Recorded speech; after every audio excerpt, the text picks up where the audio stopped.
Además, la instauración de la libertad política ha adoptado en cada caso las formas del discurso específicas de cada época, frente a la oralidad propia del mundo antiguo y medieval. El debate público a partir de la Revolución Francesa, así como la influencia de la prensa escrita, la Revolución Industrial y la sociedad de masas en el desarrollo de los medios de comunicación, los llamados mass media. En el mundo ilustrado aparece la educación como un elemento fundamental a la hora de conseguir que la política vuelva a adquirir cierto prestigio en relación a otras épocas, pero también aparece el papel pedagógico de los periódicos. Empiezan los medios de comunicación, solo que los periódicos, el papel impreso marca la forma, marca claramente también el tipo de contenido, el papel que van a jugar, ¿no? Sí, y además es que yo creo que hay un hecho, aparte de todo, demográfico. Quiero decir, la sociedad ateniense, y eso es algo que lo tematiza también Rousseau, puede participar en una asamblea, claro, porque caben todos. Son 2000 y pico. Exacto. O sea, cuando mucho.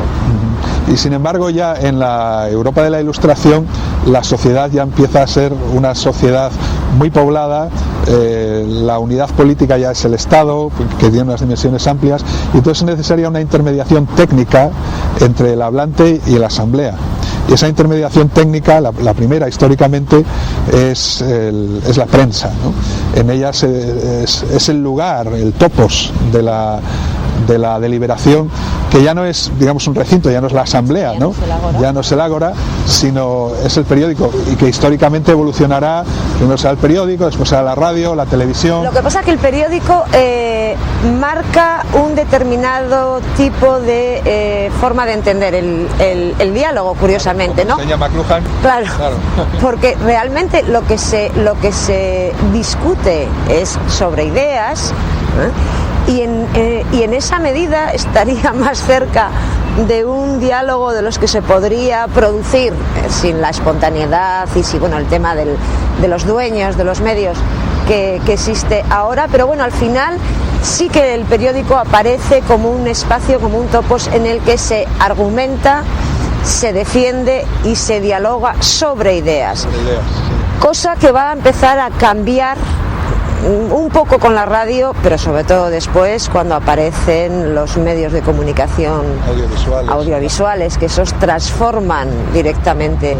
Sí, para nosotros es muy importante caer en la cuenta, cuando digo para nosotros, digo los ciudadanos del siglo XXI, es muy importante caer en la cuenta que el topos de la deliberación, el topos de la asamblea y de la democracia, de la libertad política, es ya un topos técnico, o sea, ya no es el topos natural como era en la antigüedad, sino ya es un topos técnico, ya es una intermediación entre el hombre y su decisión, que impone sus propias condiciones, que son las que estudió McLuhan. En esas condiciones el periódico, la prensa, favorece naturalmente el debate de ideas, la abstracción, la argumentación, mientras que la radio y sobre todo la televisión favorece más el campo, digamos, de los sofistas, la seducción, la publicidad, mover el deseo, todo lo que está vinculado con la imagen. Parece que lo que estamos asistiendo últimamente es fundamentalmente a la sustitución de cualquier discurso político, ya ni siquiera el sofístico, casi ni el socrático, sino que estamos asistiendo a la desaparición de lo político y del lenguaje político, porque es sustituido por una especie de discurso publicitario que se adapta a todos los códigos de la publicidad y que desde luego tiene todos los componentes de irracionalidad y todos los componentes de utilidad que no deberían ser las claves de un discurso político. No deberían, porque conducen a una homogeneización del discurso político que impide a los, digamos, en este caso a los oyentes que no participantes, o digamos a los consumidores del discurso político, les impide discriminar claramente su decisión, porque los discursos políticos se vuelven cada vez más intercambiables. Malos tiempos para el discurso. En la práctica, quiero decir, en el espacio público. Pero desde un punto de vista estrictamente teórico y conceptual, supone una renuncia al logos, al logos entendido como palabra. O sea, esto no es... Creo que históricamente debemos constatar, que es constatable, que de las dos concepciones del diálogo, el diálogo como persuasión o el diálogo como indagación racional, la que domina ahora, digamos, en el lenguaje público, en la arena pública, es el lenguaje como persuasión, y además en su forma paradigmática, que es el lenguaje publicitario, ¿no?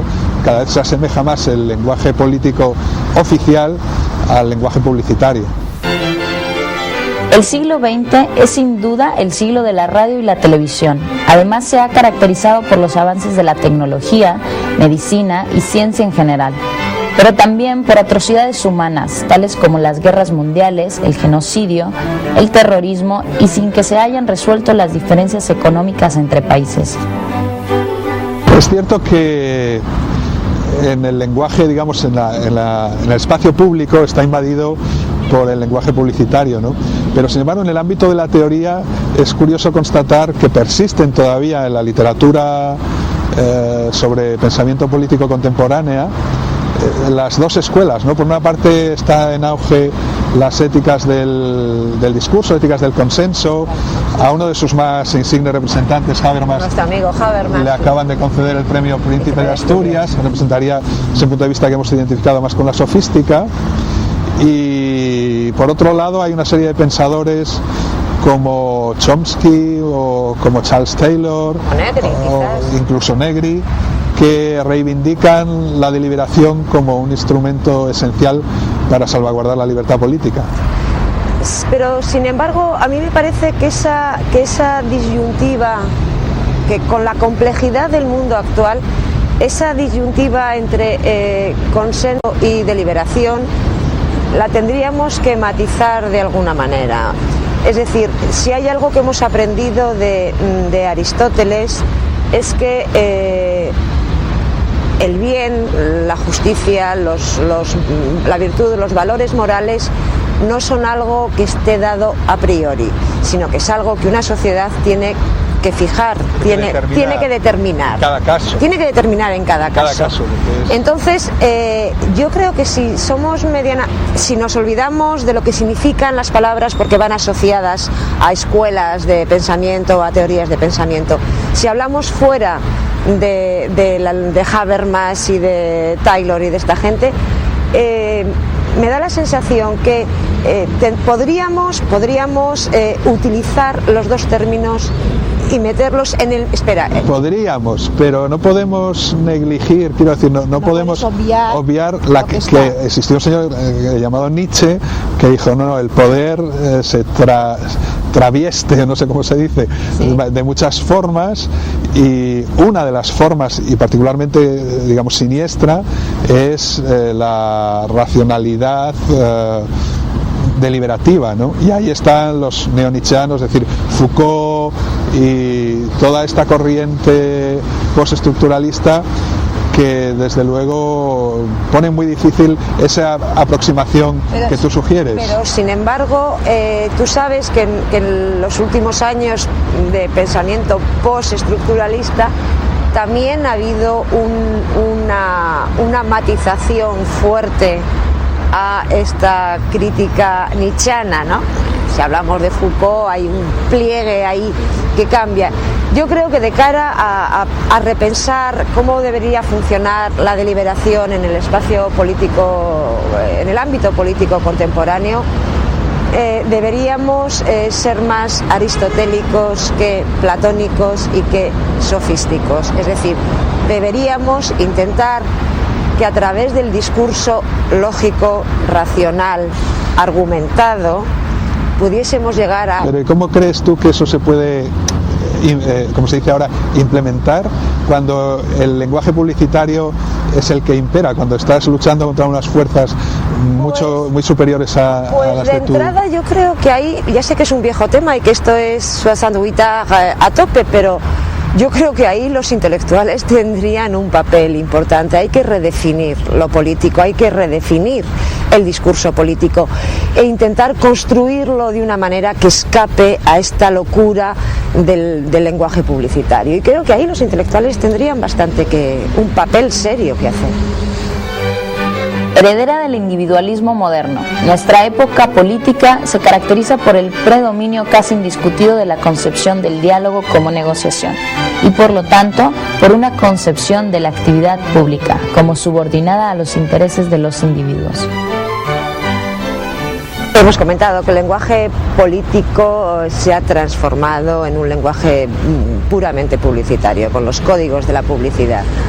¿Eso qué consecuencias no solamente tiene, sino consecuencias va a tener? Yo creo que ya está teniendo y son perceptibles en cuanto a lo que tú comentabas con el caso de los vídeos, de una homogeneización del discurso político, y eso es esencialmente, creo yo, negativo, puesto que la deliberación requiere siempre una multiplicidad de puntos de vista, ¿no? La homogeneización del discurso político empobrece la atmósfera pública en la que vivimos, ¿no? Y esa homogeneización es fácilmente perceptible, por lo menos en las formas externas con la que los distintos agentes políticos tratan de comunicar su acción y sus propuestas, ¿no? Es un tópico. ¿Son iguales? Bueno, no sé si lo son, pero es un tópico de nuestro tiempo decir que los discursos políticos, por lo menos los que se mueven en la esfera pública, son intercambiables. Se han vuelto con la publicidad, se han vuelto intercambiables, porque las formas son muchas, pero como diría McLuhan, los medios son muchos, pero el lenguaje, el mensaje es el mismo. Convencer es solo una cuestión de habilidad, gana el más capaz. La razón es un instrumento de dominación totalitaria, y si nadie tiene la razón, entonces todo lo que persuada vale por igual. Las reglas del juego de la publicidad son implacables. La herramienta es la imagen que va directo al deseo, y la interactividad es la clave. Son los mensajes quienes determinan la oferta que se hará a continuación. Los sondeos inmediatos dictan la campaña del día siguiente. La persuasión informativa a través del lenguaje llamado publicitario, pocos comentarios precisa. Sí es preciso afirmar que se lleva a cabo sobre un público que va a escuchar aquello que desea y aquello que no desea o no esperaba, siempre y cuando no altere sustancialmente su esquema psicosocial. El lenguaje publicitario es, por tanto, el paradigma de la comunicación política, y a él se atienden todas las fuerzas que compiten por persuadir al ciudadano.